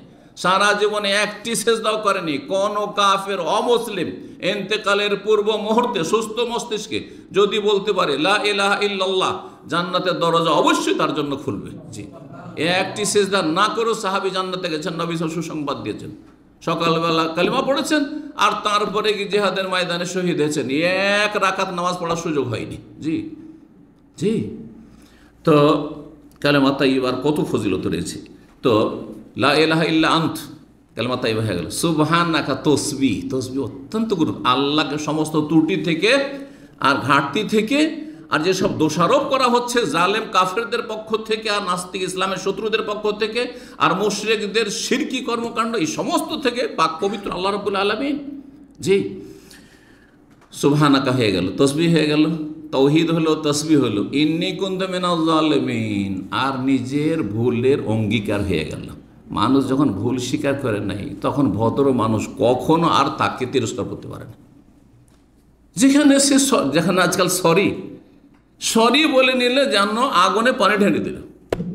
আজকাল যে ইংরেজদের ভাষায় সরি, হ্যাঁ দুঃখিত, দেখেন যে কোনো অন্যায় করে দিক সরি, ব্যাস, ঠিক না? তবে সরি কেন শিখবেন ইংরেজের কাছ থেকে? কোরআন থেকে শিখুন, ইন্নী কুনতু মিনাজ জালিমিন, আল্লাহ আমি জালেম আর তুমি আমার জুলমে ধরনি, সেই জন্য আমি বেঁচে আছি আর সুস্থ আছি, নাহলে কিছুই থাকতো না আমার।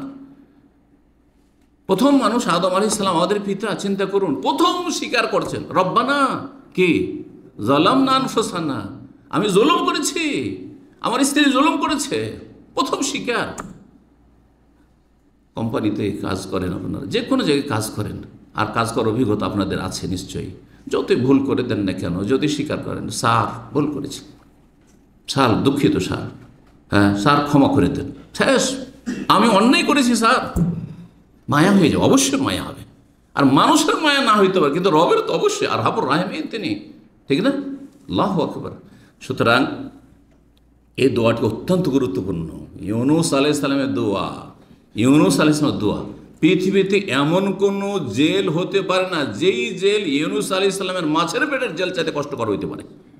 সেখানে আল্লাহ হেফাজত করেছেন, সেখান থেকে আল্লাহ বের করেছেন, এত সহজ বিষয় নয়। জি, তো অন্তর থেকে পড়তে হবে, ইখলাসের সাথে পড়তে হবে, রবের সাথে সম্পর্ক মজবুত করার চেষ্টা করতে হবে। আল্লাহ আমার যেন সকলকে তৌফিক দান করে। কয়টি বললাম?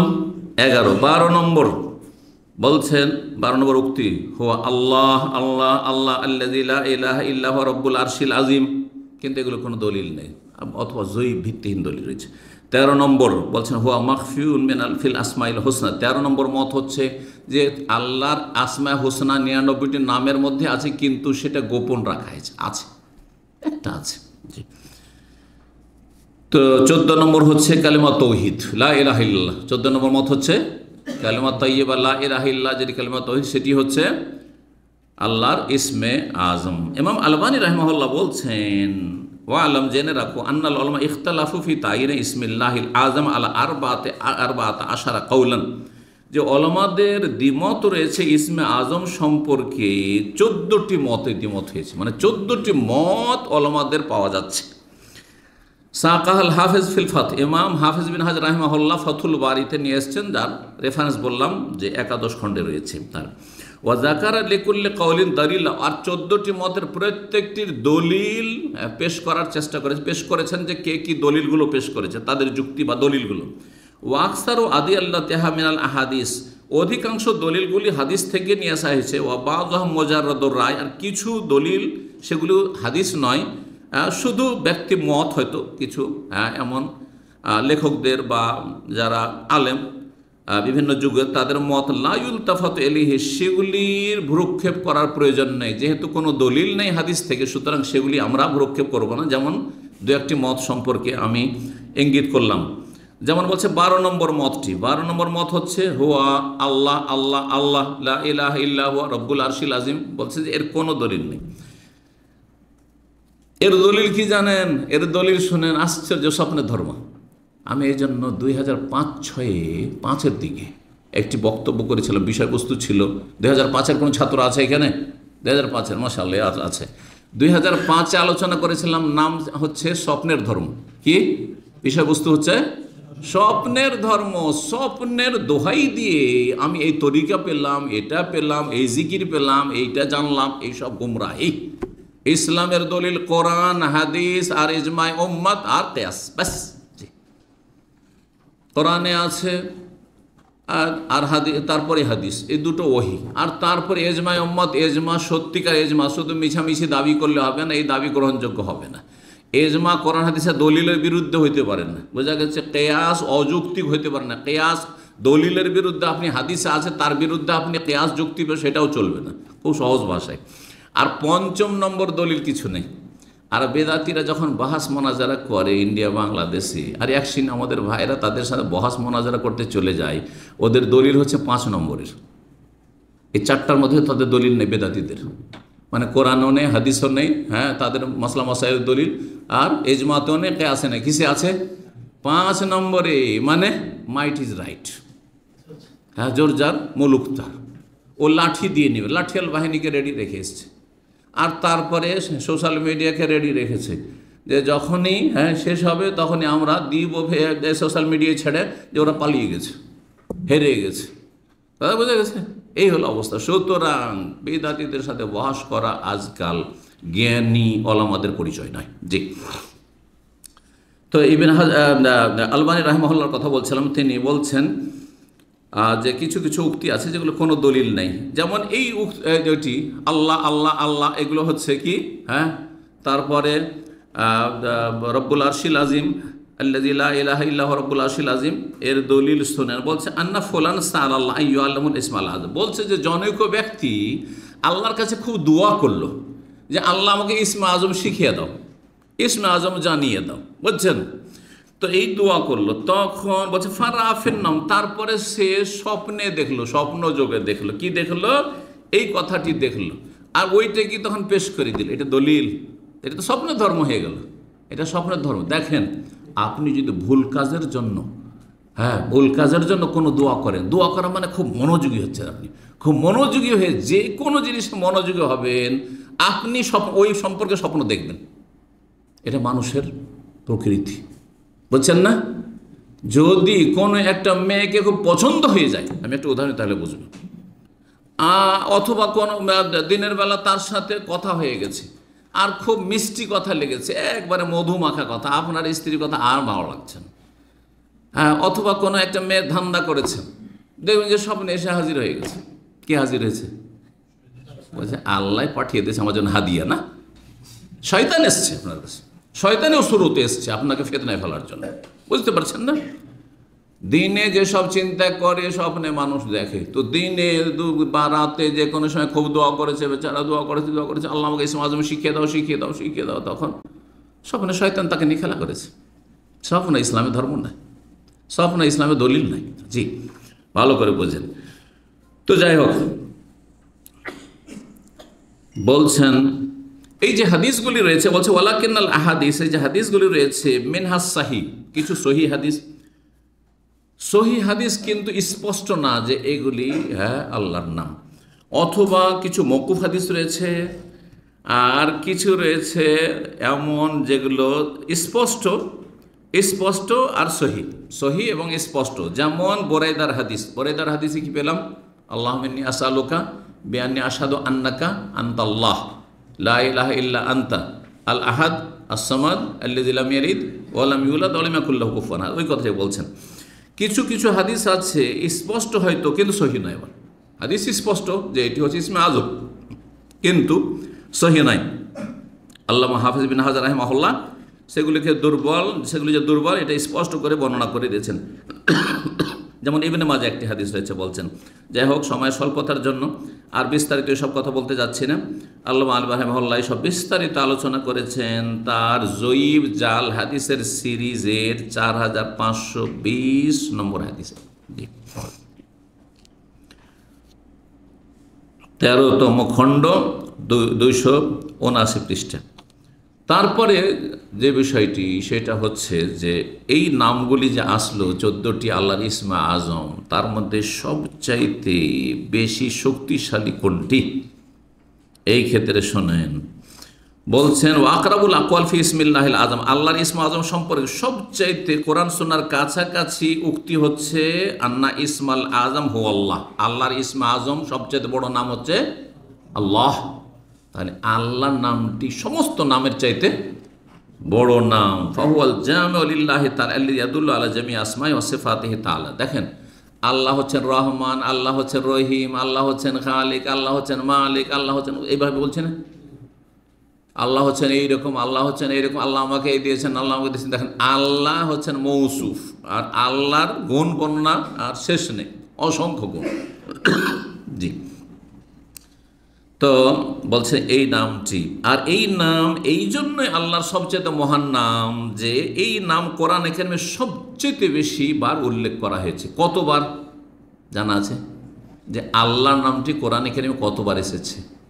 2697 বার, 2697 বার এসেছে। যেমন আল মুজামুল মুফারাস লি আলফাজিল কোরআন, তাতে গণনাতে প্রমাণিত হয়। এবং তার সাথে অতিরিক্ত আরও আগে 5 বার কোরআনে কারীম আল্লাহুম্মা এসেছে। তো আল্লাহুম্মাটাও তাতেও আল্লাহ আছে।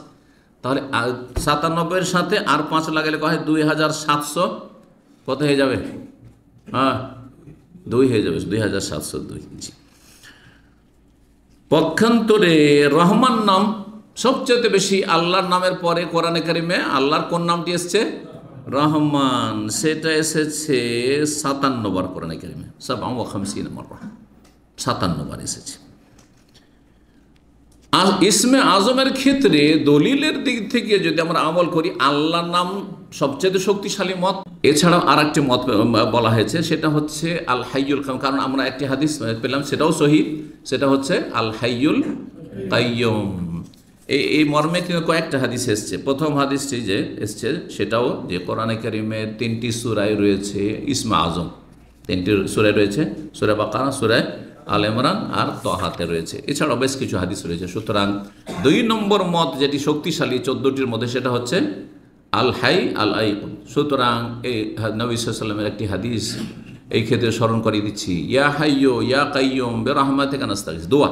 ইয়া হাইয়্যু ইয়া কাইয়্যুম, হে চিরঞ্জীব, হে সব কিছুর ধারক বাহক, বেরহমাতিকা আস্তাগীস, তোমার রহমতের ফরিয়াদ করছি, রহমত যাচ্চা করছি, রহমত চাইছি তোমার, বেরহমাতিকা আস্তাগীস। দমখস্ত আছে। এই দোয়াটি খুবই গুরুত্বপূর্ণ, বিশেষ করে বিপদগ্রস্ত ব্যক্তির জন্য, বিপর্যস্ত ব্যক্তির জন্য। যখন বিপদে পড়েছেন, ইয়া হাইয়্যু ইয়া কাইয়্যুম বিরহমাতিকা আস্তাগীস, আর বহু বচন করলেন আস্তাগীস। তো কেন এই দোয়াটি এত গুরুত্বপূর্ণ? এতে কি রয়েছে? ইসমে আজম রয়েছে, ইসমে আজম রয়েছে। আর 3 নম্বর মত বলা যেতে পারে, যেটি বুরাইদা রাদিয়াল্লাহু আনহু বর্ণিত হাদিস, যেটি সূরা ইখলাসের যে আল্লাহর গুণগুলি, সেগুলি গুণ সম্বলিত হাদিস রয়েছে। ইমাম নবী রাহিমাহুল্লাহ এবং ইবনে উসাইম রাহিমাহুল্লাহ এইভাবে তারা এই 14টির মধ্যে সিরিয়াল বর্ণনা করেছেন যে 1 নম্বর শক্তিশালী মত হচ্ছে আল্লাহ হচ্ছে ইসমে আজম, 2 নম্বর হচ্ছে আল হাইয়ুল কাইয়ুম, আর 3 নম্বরে হচ্ছে যেটি বললাম। জি, তো এই ছিল আলোচনা। আর দু একটি কথা বলে শেষ করি অল্প সময়ের মধ্যে। তা হচ্ছে, আচ্ছা, ইসমে আজম দিয়ে দোয়া করলে কবুল হবে এ কথা জানলাম না। তাহলে এটি চূড়ান্ত যে আমাদের বিশ্বাস করতে হবে আল্লাহর মহান নামের মাধ্যমে দোয়া করলে কবুল হবে। তাহলে আমরা যদি এটা বিশ্বাস করি, যেমন এক দলের মত ইমাম ইবনে জারীর তাবরি, যে আল্লাহর সবগুলি নাম হচ্ছে মহান, শুধু আল্লাহর নামের ওসিলায় যদি দোয়া করি তাহলে দোয়া কবুল হবে। যে কোনো নাম দিয়ে দোয়া করলে দোয়া কবুল হবে।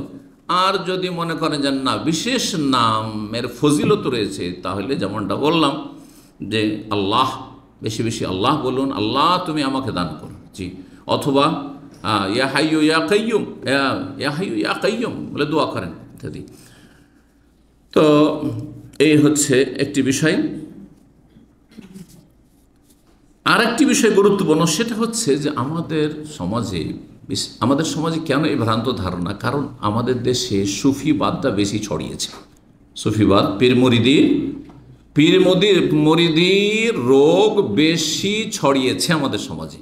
আর পীর মরিদি, পীরতন্ত্র, সুফিজমে কি শিখিয়েছে যে কেউ যদি ইসমে আজম জেনে নিতে পারে আর সেটা দিয়ে যদি দোয়া করে, সেটা যদি ব্যবহার করে, সেটার আমল করে। কথা আমাদের সবার একটা কথা আছে যে উনি আমল করেন, মানে কিছু আমল করতে হয়, ওজিফার আমল এতবার পড়তে হয় আর এই তরিকে পড়তে হয়, তাহলে আমল হয়ে গেল। তখন ও অসাধারণ কিছু দেখাবে, কেরামতি দেখাবে। তো এদের ধারণা যে ইসমে আজমের মাধ্যমে কারামতি দেখাতে পারবে, মানে অসাধারণ কিছু করতে পারবে। যার ফলে আমাদের সমাজে কিস্সা কাহিনী ছোটকাল থেকে আমরা শুনে আসতাম, আর এর উপরে আমরা বড় হয়েছি। আর আলহামদুলিল্লাহ কোরআন হাদিসের আল্লাহ জ্ঞান দিয়েছেন, ওই জন্য এইসব বিভ্রান্তি থেকে মুক্তি পেয়েছি আমরা, আলহামদুলিল্লাহ বলুন। যে আমাদের মুরব্বীরা বলতো যে ইসমে আজম কিন্তু যে আল্লাহর ওলিয়ে কামেল সে জানে, যার ফলে সে জায়নামাজ বিছিয়ে নদীর ওপর নামাজ পড়তে পারে, আকাশে জায়নামাজ বিছিয়ে নামাজ পড়ছে, আকাশে উড়ছে, বোঝা গেছেন। তারপরে মক্কায় মাগরিব পড়লো, মদিনায় গিয়ে এশা পড়লো। এইসব কিচ্ছা কাহিনী কিন্তু আছে ওদের কিতাবাদিতে।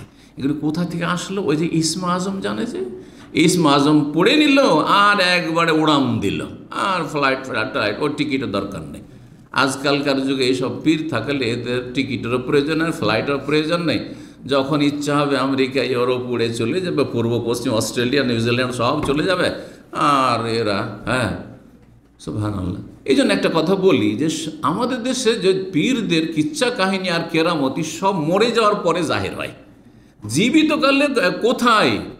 জীবিত আমি পীর দেখতে চাই যেই ব্যক্তি এইরকম কেরামতি দেখাচ্ছে যে দেশে এই রকমের অশান্তি আর সে অশান্তি দূর করে দিল। যেমন এখন মুসলিমদের জুলম অত্যাচার হচ্ছে প্যালেস্টাইনে, ইহুদিদেরকে উঠাইলো আর উঠার পর আটলান্টিকে নিয়ে গিয়ে ডুবিয়ে দিল। আমি এইরকম পীর দেখতে চাই, এইরকম কেরামতি দেখতে চাই। কথা বোঝা গেছে? জি হ্যাঁ, এই কেরামতি দেখানো তো দূরের কথা, নিজের দাঁতেরই হেফাজত করতে পারেন না। নিজের মাথা ফাটিয়ে দিচ্ছে কেউ, ফাঁসে ফাজারের মাথা ফাটিয়ে দিচ্ছে, ওলিয়ে কামেল নিজের মাথারই হেফাজত করতে পারে না, শরীরে রক্ত ঝরছে। তারপরে পীরে কামেলের দাবি। এই মরার পরে কিচ্ছা কাহিনী সব শুরু হবে। আল্লাহ হেফাজত করে সব অনিষ্ট থেকে। তো মনে রাখবেন যে এইটি হচ্ছে গুমরাহি, যে কেউ ইসমে আজম জানে বলে এইরকম অসাধারণ কিছু করতে পারে। আমরা ইসমে আজম জানি না, সেই জন্য মনে হয় আমাদের দ্বারা কিছু হয় না। ইসমে আজম হইলে একবারে দুনিয়ার যা ইচ্ছা তাই করে ফেলবে, না, মোটেই না। এগুলি হচ্ছে গুমরাহি, ভ্রষ্টতা, জাহান্নামের রাস্তা। এই রকমের কোনো দলিল প্রমাণ কোরআন হাদিসে নেই। সর্বশেষ যে কথাটি বলবো সেটা হচ্ছে ইসমে আজম কি শুধু ওলি আউলিয়াদের সাথে খাস, না সাধারণ লোক এর উপর আমল করতে পারে? সুফিজম বলছেন না না না, তোমরা জানো না ইসমে আজম। পীরে ওলিয়ে কামেল হলে, পীরে কামেল হলে তাহলে তাদের কাছে এই গোপন রহস্য আছে, ওরা জানে। এই জন্য তারা আফ্রিকার বন জঙ্গলে মিটিং করতে চলে যায়, কোনো প্লেন টেলেন কিচ্ছু লাগে না, কিছুই লাগে না, এমনি উড়ে চলে যায়। বোঝা গেছে না? এমনি উড়ে চলে যায়। কিন্তু শুনে রাখেন, কোরআন এবং হাদিস আমাদেরকে বলছে, এবং কোরআন হাদিস হচ্ছে ওহী। কোরআন হাদিস মানা ফরজ।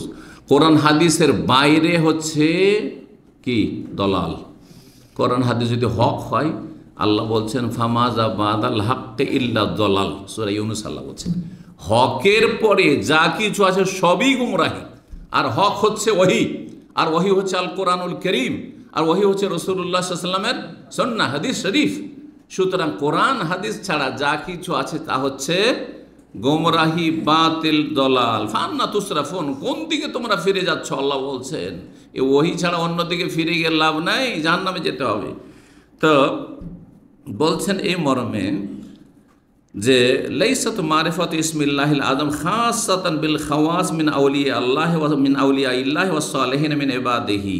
বলছেন আল্লাহর ইসমে আজম জানা শুধু খাস ওলি আউলিয়ার সাথে এমনটা নয়, আল্লাহর নেক বান্দারে শুধু জানতে পারবে আর তারাই এরকম আমল করতে পারবে এমন নয়। বাল কাদ ইয়াফতাহু বাবাল মারিফা ওয়াস সুলুক ফি যালিকা লি আহাদিল মুমিনিন, বরং সাধারণ মুমিন মুসলিমদের জন্য আল্লাহর এই রাস্তা, আল্লাহর সম্পর্কে মারিফা, আল্লাহর জ্ঞানের রাস্তা এবং আল্লাহর পথে চলার রাস্তা সবার জন্য খোলা যেতে পারবো। আম্মাত, এমনকি সাধারণ মুসলিম আল্লাহর কাছে দোয়া করছে। হাদিসে এসেছে এটাকে ইসমে আজম বলা হয়েছে, ইয়া হাইয়ু ইয়া কাইয়ুম। হাদিসে এসেছে আল্লাহ নামটি, কোরআনে সবচেয়ে বেশি, আমি এটাই দিয়ে দোয়া করবো। আসল হচ্ছে ইয়াকিনের বিষয়টি, দৃঢ় প্রত্যয়ের সাথে দোয়া করা। আর তারপরে দোয়া কবুলে যে বাধাগুলি রয়েছে, বাধা বিপত্তি, সেগুলিকে সরানো, দূরে সরিয়ে দেওয়া, হালাল রুজি খাওয়া, তাকওয়া অর্জন করা, সব কিছুতে নিজের আত্মপর্যালোচনা, হিসাব নিকাশ করা, এগুলি হচ্ছে গুরুত্বপূর্ণ বিষয়। তো এই ছিল বিষয়। কারো সাথে যদি খাস হইতো আর কিছু লোকেরা জানেন না, তাহলে নবী সাল্লাল্লাহু আলাইহি ওয়াসাল্লাম এই কথা বলতেন না। হাদিসটি বলি আপনাদেরকে, বলছেন মা বাকিয়া শাইয়ুন ইউকাররিবু মিনাল জান্নাতি ওয়া ইউবাইদু মিনান নার ইল্লা ওয়াকাদ বায়্যানা লাকুম। বলছেন যে জান্নাতের কাছে পৌঁছানোর জন্য আর জাহান্নাম থেকে দূরে সরানোর জন্য এমন কোনো কিছু নেই যা আমি তোমাদের জন্য বর্ণনা করিনি বা বর্ণনা করা হয়নি। বিশদভাবে বর্ণনা করে দেওয়া হয়েছে। তাহলে ইসমে আজমের উদ্দেশ্য হচ্ছে আল্লাহ নৈকট্য অর্জন করা, আর তার মানে জান্নাতে চলে যাওয়া আর জাহান্নাম থেকে রক্ষা পাওয়া, সব কিছু বয়ান করে। তাবরানীতে হাদিসটি রয়েছে মুজামুল কবিরে, আল্লামা আলবানী রাহিমাহুল্লাহ হাদিসটিকে সহিহ বলেছেন। তাহলে নবী সাল্লাল্লাহু আলাইহি সাল্লামকে আল্লাহ সব কিছু বয়ান করে দিয়েছেন যাতে আমাদের সার্বিক করলেন। আর নবী সাল্লাল্লাহু আলাইহি ওয়াসাল্লাম কোনো কিছু গোপন রাখেননি। সুতরাং ইসমে আজম যদি নবীকে জানানো হয় তো জানিয়ে দিয়েছেন। সুতরাং এটাকে কারোর সাথে খাস করা যে এটা আউলিয়ারাই শুধু জানে আর আমরা জানতে পারবো না আর আমরা আমল করতে পারবো না, এইরকম কথা গোমরাহি। কিন্তু দোয়া কবুলের তিনটি তরিকা রয়েছে, এটা দিয়ে শেষ। দোয়া কবুল তিনভাবে হয়। কে বলতে পারেন? আপনি চাইলেন, ধরেন আল্লাহ আমাকে নেক সন্তান দাও, কিন্তু আপনি নিঃসন্তান, সারা জীবন নিঃসন্তান থেকে গেলেন, অথচ খুব দোয়া করেছেন আপনি। তারপরে আপনার দোয়ার শর্ত সব আছে, দোয়াতে কোনো বাধাও নেই, হালাল রিজিক খেয়েছেন, আরাম কান্নি, তাকে অর্জন করেছেন, ইয়াকিনের সাথে দোয়া করেছেন, দোয়া কবুল হয়নি? অবশ্যই কবুল হয়েছে। কিন্তু দোয়া কবুলের তিনটি তরিকা। এক হচ্ছে যেটা চাইলেন সেটাই আল্লাহ দেবেন, সেই হাদিস। অথবা কখনো কখনো আল্লাহ জানছেন যে না ওইটা দিলে তোমার লাভ নেই, ওইটার চাইতে অন্যটা তোমার জন্য ভালো হবে। সুতরাং আল্লাহ যেটা আপনি চেয়েছিলেন সেটা দিলেন না, কি করলেন? আও ইয়াসরিফু আনহু মিনাস-সুই মিসলাহা, আপনার ওপর বড় ধরনের কিছু বালামোশ বিপদ আপদ আসতে যাচ্ছিল, সেগুলিকে আল্লাহ কি করেছেন? দূরে সরিয়ে দিয়েছে দোয়ার বদৌলতে। এটা হচ্ছে দ্বিতীয় তরিকা। আমরা অনেক বিপদ আপদ থেকে মুক্ত থেকে আমাদের দোয়ার কারণে, ইবাদত বন্দেগীর কারণে, আল্লাহর কাছে চাওয়ার কারণে। যেটা চেয়েছি সেটা দেননি, কিন্তু আল্লাহ আমাদের উত্তম বিকল্প দিয়েছেন। জি, এটা দ্বিতীয় তরিকা। তৃতীয় তরিকা আও ইউদ্দাখারু লাহু ফিল আখিরা, আল্লাহ বলছেন যে দুনিয়াতে তোকে তুচ্ছ জিনিস দেব না, আখিরাতে তোকে মহাপুরস্কার হিসাবে দেব, আখিরাতে বেশি পরিমাণ তোকে দেব, উচ্চ স্থান দেব, সেই জন্য তোর দোয়াটি কবুল করে আখিরাতে যেন রেখে দিলাম। আশা করি বুঝতে পেরেছেন। এই হাদিস আমল করার চেষ্টা করবেন ও দোয়া করাতে কোনো রকমের গাফিলতি করবেন না। রব্বুল আলামিন আমাদের সার্বিক কল্যাণ করেন, দুনিয়া আখিরাতের বরকত দান করেন, হেফাজত করেন সমস্ত অনিষ্ট থেকে। আল্লাহ রব্বুল আলামিনের কাছে দোয়া করে, বিশেষভাবে যেসব ভাই বোনেরা আজকে হাজির হয়েছেন, আল্লাহ তাদেরকে উত্তম প্রতিদান দান করেন, জীবনে বরকত দান করেন, ছেলে মেয়েতে বরকত দান করেন, রুজিতে বরকত দান করেন, বালা মুসিবত থেকে আল্লাহ হেফাজতে রাখেন, জান্নাতের পথে রাখেন, জাহান্নামের আযাব থেকে রক্ষা করেন। ওয়া সাল্লাল্লাহু আলা নবিয়িনা মুহাম্মদ ওয়া আলা আলিহি ওয়া সাহবিহি আজমাইন।